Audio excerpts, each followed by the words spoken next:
नमस्कार बच्चों। आज का हमारा पाठ है अट नहीं रही है कविता, जिसके कवि हैं सूर्यकांत त्रिपाठी निराला जी। हमारी कक्षा 10वीं के क्षितिज भाग 2 में निराला जी की 2 कविताएं संकलित हैं। पहली कविता है उत्साह और दूसरी है अट नहीं रही है। उत्साह कविता की व्याख्या हम सब पहले के वीडियो में पढ़ चुके हैं। आज हम सब अट नहीं रही है कविता की व्याख्या करेंगे। कविता में कवि ने फागुन का मानवीकरण किया है, मानव रूप में फागुन को दिखाया है।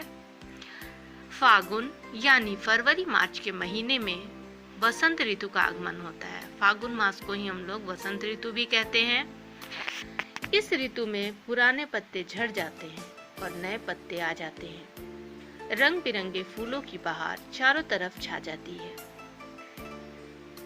प्रकृति की इन्हीं सब सुंदरताओं का वर्णन इस कविता के माध्यम से कवि ने किया है। आइए हम सब पढ़ते हैं कविता अट नहीं रही है। अट नहीं रही है, आभा फागुन की तन सट नहीं रही है। अट मतलब समा, आभा मतलब सुंदरता, तन शरीर, सट मतलब समा।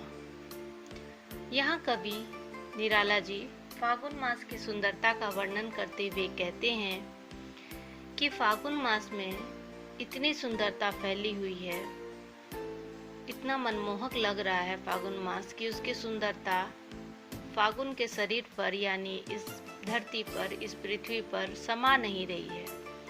वो छलक करके बाहर आ रही है, यानी उसकी सुंदरता पृथ्वी के अंदर नहीं समा रही है, वो छलक करके सभी को दिख रही है, बाहर आ रही है। कहीं सांस लेते हो, घर घर भर देते हो, उड़ने को नभ में तुम पर कर देते हो। सांस लेना, यहाँ पर कवि को ऐसा लग रहा है कि फागुन मास के सांस लेने पर सब जगह सुगंध फैल गई है। यानी फागुन मास में वातावरण इतना मनमोहक हो जाता है, चारों ओर पुष्प खिल जाते हैं, तो उनकी खुशबू भी हवा के साथ सभी जगह फैल जाती है। तो कवि को ऐसा लग रहा है कि फागुन के सांस लेने पर सब जगह सुगंध फैल गई है। उड़ने को नभ में तुम पर कर देते हो। और ऐसा लग रहा है कि फागुन मास भी पंख लगा करके आसमान में उड़ना चाहता है, अपनी सुंदरता को और भी बिखेरना चाहता है, और वो फागुन मास पंख लगा करके आसमान में उड़ रहा है। आंख हटाता हूँ तो हट नहीं रही है। कवि उस सुंदरता को देखने से अपनी आंखें हटा भी रहे हैं, हटाना चाह भी रहे हैं, तो उनकी आंखें उस सुंदरता को देखे बिना रह नहीं पा रही हैं। फागुन मास की सुंदरता से उनकी आंखें हट नहीं रही हैं। पत्तों से लदी डाल, कहीं हरी कहीं लाल। पतझड़ का मौसम बीत चुका है और पेड़ों पर नए पत्ते आ गए हैं। पेड़ों की डालें पत्तों से भर गई है, लद गई है। कहीं हरे पत्ते हैं, कहीं लाल पत्ते हैं। कहीं पड़ी है उर में मंद गंध पुष्पमाल।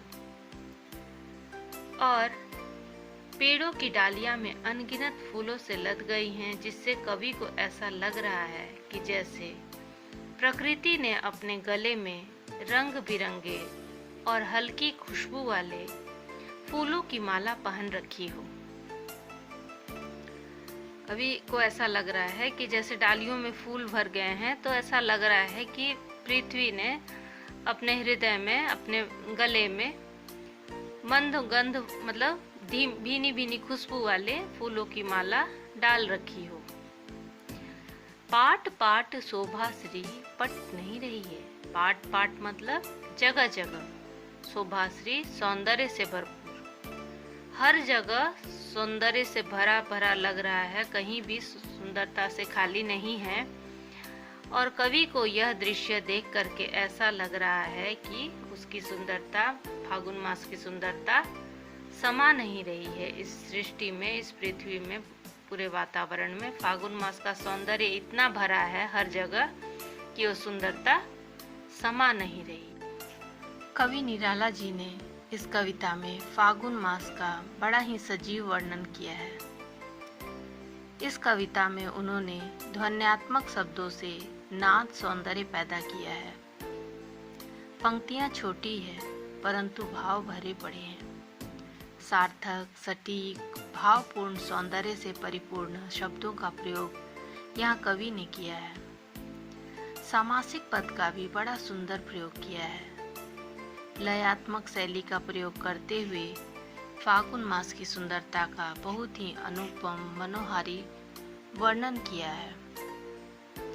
आशा है आप सबों को यह कविता अच्छी लगी होगी।